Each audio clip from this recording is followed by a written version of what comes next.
Over the past 8 months, I've released 6 different TLS mission updates, which have all been in regards to the underground tunnel system, the children, and the ongoing deterioration of malevolent organizations through the deprivation and confiscation of the resources that give them their power.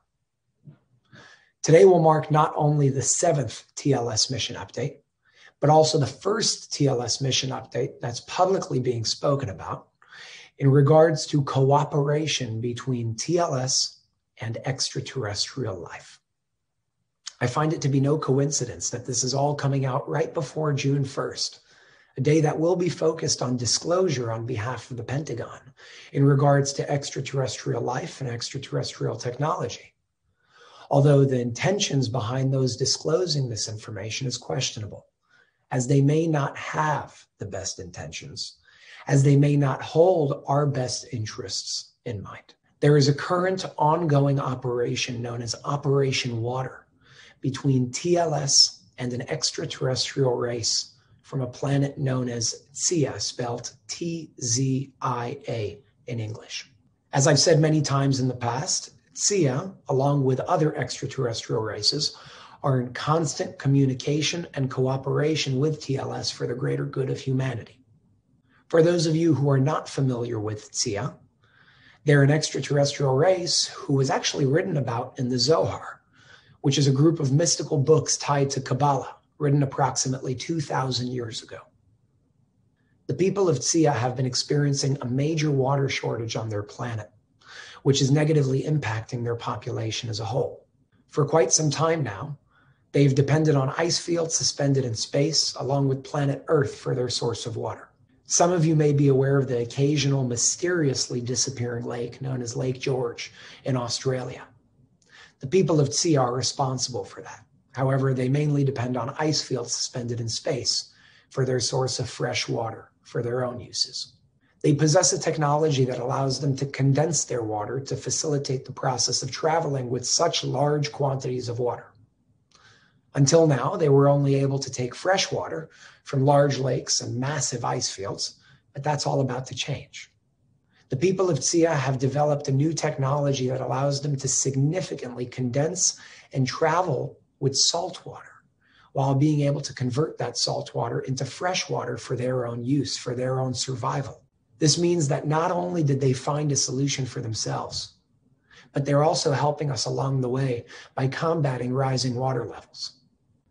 Operation Water will be a constant and consistent operation all around the world, and TLS is cooperating with the people of Tzia to make this possible.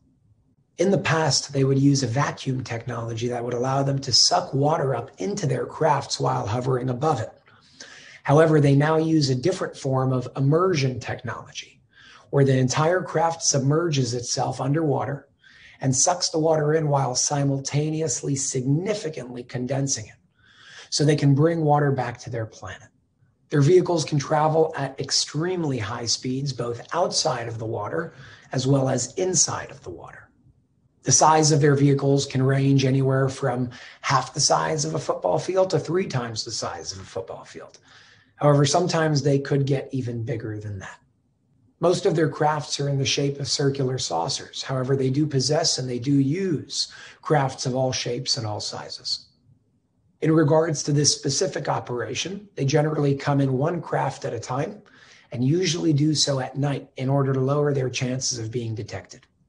Once they bring the water back to the planet, they then fly over the planet and create the equivalent of rain in order to give their soil life to continue producing vegetables, as they only have vegetables for food on their planet, no fruits and no animals. At this point, I'd like to reiterate that extraterrestrials are not here to hurt us.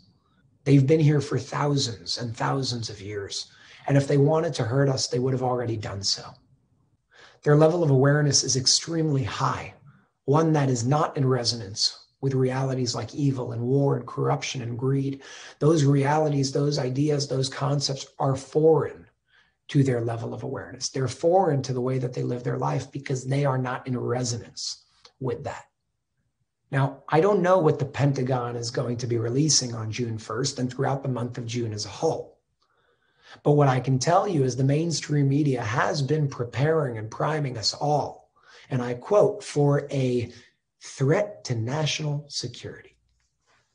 I can assure you that there is no threat to national security from these beings.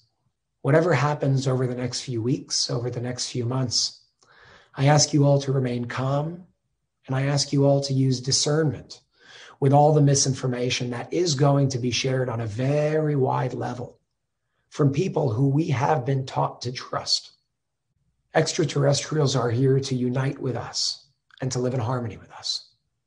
Intergalactic unity will be a reality one day. The question is when and how. And the answer is when we reach a collective level of awareness that will allow us to accept and embrace these benevolent beings with love instead of fear. Thank you.